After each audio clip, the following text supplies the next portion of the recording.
जय हिंद मेरे प्यारे विद्यार्थी, आप सभी का स्वागत है आपके अपने YouTube चैनल पे। आज मैं नेचुरल नंबर सिस्टम यानी संख्या पद्धति का कुछ क्वेश्चन जो टाइप बचा हुआ था, आज मैं उसको लेके आया हूँ और आज ये समाप्त हो जाएगा। ठीक है, इसके पहले मैंने 4 पार्ट इसका बना चुका हूँ। अगर आप नहीं देखे हैं तो पहले आप उसको जाके देख लें। ठीक है, अब चलते हैं इस क्वेश्चन पे डिस्कस करते हैं और ये लास्ट होगा आपका आज का। ठीक है, देखिए इसमें ये कह रहा है कि निम्न में से कौन सी संख्या बड़ी है। अब ये देखिए 2 के पावर 3 पे पावर 3 दिया हुआ और एक दिया हुआ है 3 पे पावर 3 पे पावर 2 दिया हुआ, मतलब ये दोनों संख्या हैं। इसमें से आपको ये पता करना है कि ये बड़ी है या ये बड़ी है। ठीक है, ये आपका 4 ऑप्शन दिया हुआ है। तो इसके पहले मैं आपसे कुछ ये बताना चाहता हूँ कि मान लेते हैं कि सपोज दैट में ये है 2 पे पावर 3 और इसके पावर 2 है। इस तरह अगर दिया हुआ है तो इसका अलग टर्म हो जाएगा। इसको हम क्या लिख सकते हैं, 2 के पावर लिख सकते हैं, ये आपका मल्टीप्लाई हो जाएगा, ये 6 हो जाएगा। और यही अगर ये रहता 3 पे पावर 2 रहता, ठीक है, तो इसको हम क्या करते, ये तो 3 है, इसको 2 बार लिखते हैं तो 3 पे पावर 2 9 हो जाता। और फिर ये देखिए इसको हम लिखते हैं, ये 3 पे पावर 2 पे पावर 9 लिखते, क्यों, ये देखिए 3 के पावर 2 था। ठीक है, तो इसको 3 × 3 लिखेंगे तो 9 हो जाएगा। और अब इसको जब हम लिखेंगे 2 के पावर 9 क्या होता है, जो आएगा ये मेरा आंसर आ जाएगा। ठीक है, या फिर हम इसको यहीं पे छोड़ सकते हैं या आगे इसको हम कैलकुलेशन कर सकते हैं। अब यहाँ पे ये क्या हो गया था आपका, ये 2 पे पावर 6 हो गया था। इस टर्म में ये गुना हो जाता है, इस टर्म में ये गुना नहीं होता। यही चीज़ आपको यहाँ ध्यान रखना था। ठीक है, ये आपका क्लियर हो गया। ठीक है, यहाँ पे कोई किसी प्रकार का कोई डाउट नहीं होगा। ठीक है, अब देखिए यहाँ पे अब हम यही करते हैं। यहाँ तो लग रहा है कि सर ये तो समझ में नहीं आ रहा है कि कौन बड़ा होगा। देखिए अब हम इसको क्या कर सकते हैं, 2 है, 2 के पावर 3 पे पावर 3 है, तो इसको हम लिख सकते हैं 27, 3 × 9 9 × 27। ठीक है, और देखिए इसको अब हम क्या लिख सकते हैं, इसको लिख सकते हैं 3 के पावर 3 × 9। ये देखिए पावर क्या था 3 और इसके पावर 2 है, तो 3 × 3 लिखेंगे। सपोज दैट इसको 3 × 3 लिखेंगे तो ये 9 हो जाएगा। ठीक है, ये मल्टीप्लाई कर जाएगा। ठीक, यहाँ तक आपका डॉट क्लियर हो गया होगा, किसी भी प्रकार का कोई डॉट नहीं रहा होगा। ठीक है, अब देखिए ये हो गया।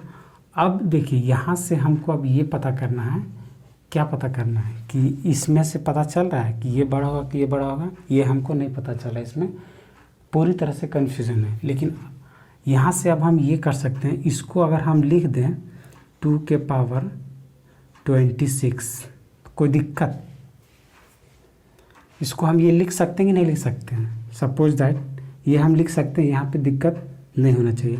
इससे ये लिखने से हमें क्या होगा, इसको इसके बाद हम क्या लिख सकते हैं, 2 के पावर 2 × 13, ये लिखे तो क्या आ जाएगा, 13 दूना 26 हो जाएगा, यानी ये टर्म मेरा आ जा रहा है। ठीक है, ये टर्म तो मेरा इजी पूर्वक आ जा रहा है। अब यहाँ पे हम क्या कर सकते हैं, इसको 2 के पावर 2 है, यानी हम इसको लिख सकते हैं 4 के पावर 13। ये नहीं दिख रहा होगा, ये लिख सकते हैं 4 के पावर 13 लिख सकते हैं। अब इसको देखिए 3 के पावर 9 हम लिख सकते हैं। ठीक है, और यहाँ पे देखिए ये अब क्या हो जाएगा, मेरा 3 के पावर 9 हो जाएगा। ठीक है, अब यहाँ से और इसका एक जो 2 था ये तो रहेगा ही। मतलब हम ये कहना चाह रहे थे आपको कि जैसे हम सपोज दैट मान लीजिए कि ये मान लेते हैं कि आपका 5 है और ये आपका क्या है 9 है। ठीक है, और पूछेगा कि ये दोनों में से बड़ा कौन है, ये दोनों में से बड़ा कौन है, तो आप ये कह सकते हैं कि सर ये 5 बड़ा होगा 9 के अपेक्षा में। अगर ये कह देगा कि ये 5 रहता, ये क्या रहता आपका, ये आपका 5 रहता। ठीक है, और ये आपका 7 रहता, उस टर्म में भी आप ये बोल सकते थे कि 5 7 में 7 बड़ा है। ठीक है, यहाँ तो एक छोटा डिजिट था इसलिए आपको किसी भी प्रकार का दिक्कत नहीं हुआ। लेकिन यहाँ पे आप क्या होगा, देखिए ये जो बेस जो है सो बेस भी बड़ा हो गया, इसके अपेक्षा ये बड़ा हो गया, और जो पावर जो था वो भी इसका बड़ा हो गया। यानी दैट मीन्स हम ये कह सकते हैं कि ये मेरा बड़ा होगा, 4 पे पावर 13 मेरा बड़ा होगा। अब कैसे क्या होगा, क्योंकि बेस भी बड़ा हो गया और पावर भी बड़ा हो गया। इसमें भी ये बेस आपका छोटा था और पावर भी छोटा था, यानी हम ये कह सकते थे ये ही मेरा बड़ा होगा इसमें से। और इसको हम किस चीज़ से इंडिकेट किए हुए, 2 पे पावर 3 पे पावर 3, यानी ये आपका आंसर हो जाएगा। ठीक है, ये समझ में आया कि नहीं। हम यहाँ पे इसलिए 13 के थे, यहाँ 27 हम एक कम लिए थे, क्योंकि हम ये तो जान रहे थे कि इसको एक कम भी कर देंगे, अगर समुंदर से 1 लोटा पानी निकाल ही लेंगे तो बहुत ज़्यादा फर्क नहीं पड़ेगा। क्यों? क्योंकि तालाब तो उसके अपेक्षा काफ़ी नीचे आ जाता है। ठीक है, इसीलिए ये आपका जो भी डाउट था ये आपका क्लियर हो गया होगा यहाँ पे। ठीक है, अब चलिए इसी पे एक क्वेश्चन देखते हैं। देखिए आपका क्वेश्चन आपके सामने है। क्वेश्चन क्या कह रहा है? क्वेश्चन ये कह रहा है कि यदि 3 पे पावर 33 प्लस 3 पे पावर 33 3 पे पावर 33 इंटू 2 पे पावर 33 2 पे पावर 33 इजकल टू 6 पे पावर x है, तो x का मान हमको निकालना है इसमें। ठीक है, x का मान निकालना है, तो इसमें अब हम क्या कर सकते हैं, इतना इतना पावर है, इतना हम मल्टीप्लाई करेंगे तब तो मेरा हो गया। ये तो बहुत समय लग जाएगा और उतना समय मेरे पास रहता नहीं है, हम तो पिछड़ जाएंगे। अब हम इसको क्या कर सकते हैं, तो इसके लिए देखिए इसका एक जुगाड़ है। जुगाड़ क्या है, हम इसको क्या मान सकते हैं, इसको हम a मान सकते हैं, 3 के पावर 33 को a मान लेते हैं, प्लस इसको भी हम सारे लोग को a मान लेते हैं। सपोज दैट ये मैंने बोला कि 3 पे पावर 33 को हमने a मान लिया। ठीक है, तो ये हो गया, और इसको हम क्या मान लेते हैं, इसको हम b मान लेते हैं। कोई दिक्कत? कहेंगे नहीं, कोई दिक्कत नहीं। ठीक है, ये देखिए इसके बाद अब हम क्या करेंगे, इसको हम ये लिख सकते हैं 3a इंटू 2b लिख सकते हैं, बराबर क्या है 6 पे पावर x। यही x का तो हमको मान निकालना है। ठीक है, x का मान निकालना है। अब देखिए अब हम क्या कर सकते हैं, यहाँ पे 3 लिखेंगे और यहाँ पे हम बताए थे कि a को हम माने हैं 3 के पावर 33, तो यहाँ पे हम लिख सकते हैं 3 पे पावर 33। क्यों? क्योंकि हमने ये तो इसको तो यही माना है ना, a के बराबर a को हम ये मान लिए हैं। अच्छा, इसके बाद हम 2 लेते हैं। ठीक है, अब 2 जब लिए तो b को हमने क्या माना था, इंटू 2 के पावर 33। यहाँ तक किन्हीं को किसी भी प्रकार का कोई समस्या है तो बोल सकते हैं, कमेंट कर सकते हैं। हमको नहीं लगता है कि दिक्कत होना चाहिए। ठीक है, अब देखिए इसका क्या होगा, 1 हो जाएगा, अगर कुछ नहीं है तो 1 होगा, यहाँ भी कुछ नहीं है तो 1 होगा। इसका मतलब हम ये कह सकते थे 3 के पावर 34 लिख सकते हैं। क्यों? क्योंकि अगर पावर बेस अगर समान है तो पावर हमेशा जुट जाता है। बेस अगर समान है तो पावर हमेशा जुटता है। ठीक है, यहाँ पे बेस इक्वल था इसलिए पावर दोनों जुट गया, इनटू और यहाँ पे भी देखिए यही है, बेस जो है इसका बराबर है। ठीक है, तो पावर यहाँ पे भी जुट जाएगा। अब इसको हम लिख सकते हैं 34 बराबर हम लिख सकते हैं 6 पे पावर x। अब देखिए अब यहाँ पे क्या हो गया, यहाँ पे था कि बेस मेरा बराबर हो रहा था। ठीक है, और यहाँ पे मेरा पावर बराबर है। ठीक है, तो अब हम क्या करेंगे, अब इसके लिए आपको क्या करना पड़ेगा, देखिए इसके लिए सिंपल सा एक हमने रूल बताया था आपको, a पे पावर m इंटू ये हो जाएगा आपका b,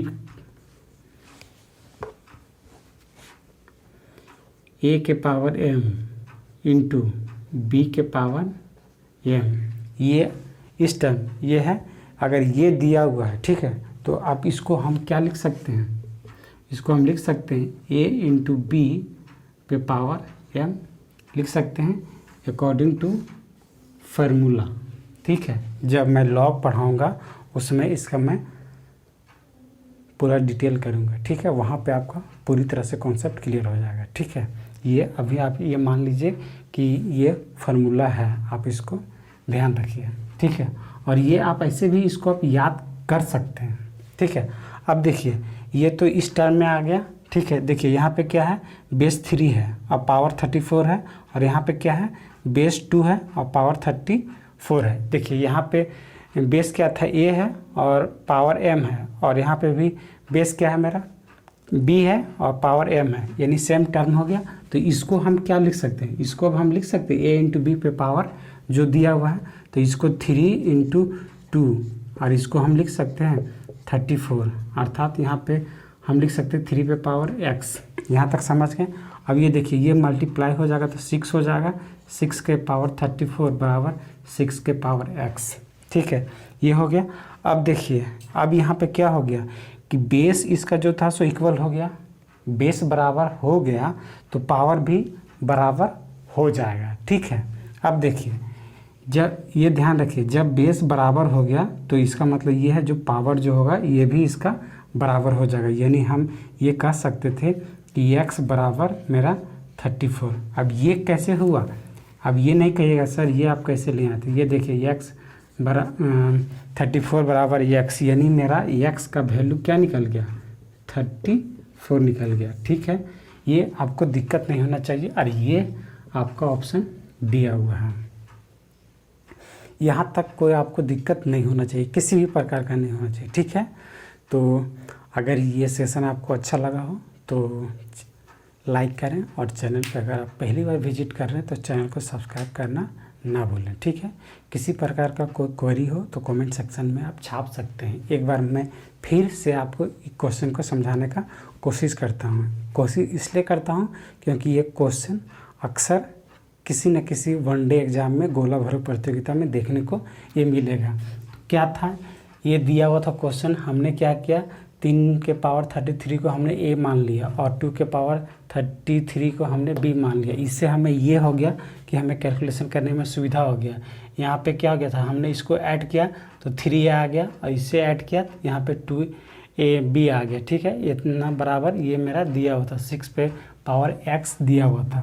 अब यहाँ पे हमने क्या किया, a का मान जो था उसे रख दिया, यहाँ पे हमने b का मान रख दिया। उसके बाद हमने क्या किया, इसको कैलकुलेशन कर दिया। कैलकुलेशन करने के बाद x का मान मेरा 34 आ गया, ठीक है। यहाँ तक आपको समझ में आ गया होगा। और ये जो फार्मूला जो है इसे आप याद रख लें, क्या कि अगर बेस अलग अलग हो और पावर अगर सेम हो तो उस कंडीशन में जो बेस होता है वो मल्टीप्लाई हो जाता है और पावर जो है सो उसी रूप में रह जाता है, ठीक है। पावर के साथ नो छेड़छाड़, जो भी करना होगा बेस के साथ मल्टीप्लाई करके पावर सेम टू सेम रह जाता है, ठीक है। यहाँ तक आपको समझ में आ गया होगा। किसी भी प्रकार का कोई क्वेरी हो तो कमेंट सेक्शन में जाके आप छाप सकते हैं। और अगर ये सेशन अच्छा लगा हो तो आप लाइक अवश्य करें। चैनल पर पहली बार विजिट कर रहे हैं तो चैनल को सब्सक्राइब करना ना भूलें।